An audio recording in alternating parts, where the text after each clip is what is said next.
आप देख रहे हैं लव इंडिया नेशनल, क्योंकि इरादे हमारे साफ हैं, इसलिए लोग खिलाफ हैं।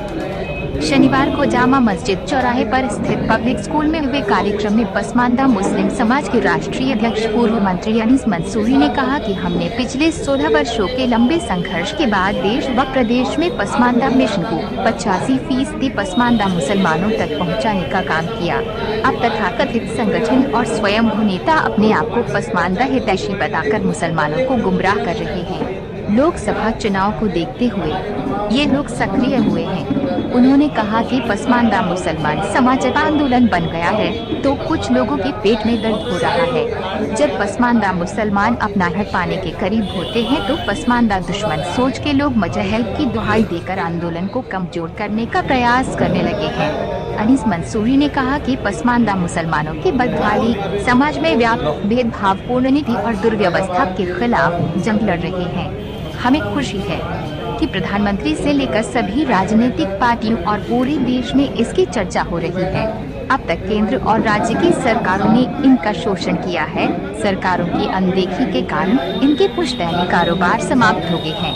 आज पसमानदा मुसलमान भूखमरी के शिकार हैं, इनकी कोई सुध लेने वाला नहीं है। इस अवसर पर प्रदेशाध्यक्ष घोसी महाज भाग फिरासत हुसैन गामा, अनवर अब्बासी, मोहम्मद तालिब अंसारी, शाकिर अली राइनी, डॉक्टर हसन सलमानी, जमशेद कुरैशी, एडवोकेट जहूर मालिक, तस्लीम पहलवान, फहीम मंसूरी, कारी जाकिर अंसारी, नाजिम मुनीर, महबूब आलम अंसारी, अशरफ पहलवान, सरपंच घोसी महाजभा, अरहम अली अंसारी, अनवर वारसी सैफी, शकील मंसूरी चांदपुर, शहबेज मंसूरी, मुदस्सिर इस्लाम, शोएब इदरी सैफी, जफर अली, इकबाल मुरादाबादी, रोबिन मंसूरी, फैजान मंसूरी, सलमान मंसूरी, शाहरुख मंसूरी, आशु मंसूरी, जुहैब मंसूरी, मुनीर आलम मंसूरी आदि शामिल रहे।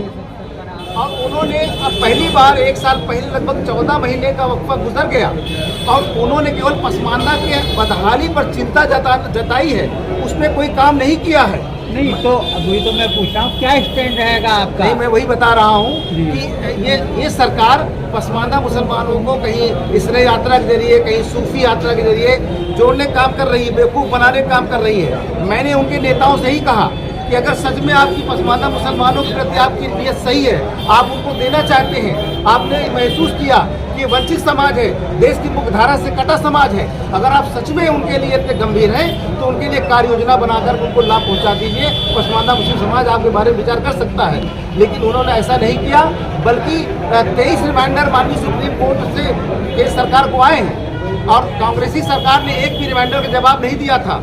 लेकिन मोदी जी से बड़ी उम्मीद थी कि जब आप पसमानदा मुसलमानों के बारे में बात कर रहे थे तो हमारे पक्ष में देंगे, लेकिन उन्होंने सुप्रीम कोर्ट में पसमानदा मुसलमानों के खिलाफ वहाँ पर अपना पक्ष रखा माननीय सुप्रीम कोर्ट में। और दूसरी बात है, जब अबुल कलाम आज़ाद फाउंडेशन के तहत जो स्कॉलरशिप हमारे पसमानदा बच्चों को मिलती थी, ज़्यादातर हमारे बच्चे लाभ उठा रहे थे, वो भी बंद कर दिया स्मृति ईरानी जी ने।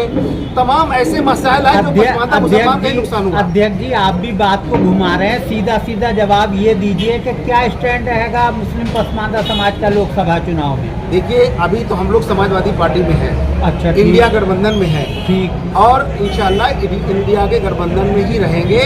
सारे देश का पसमानदा मुस्लिम समाज भारतीय जनता पार्टी को खड़ा फेंकने के लिए एकजुट है और उसमें पसमानदा मुस्लिम समाज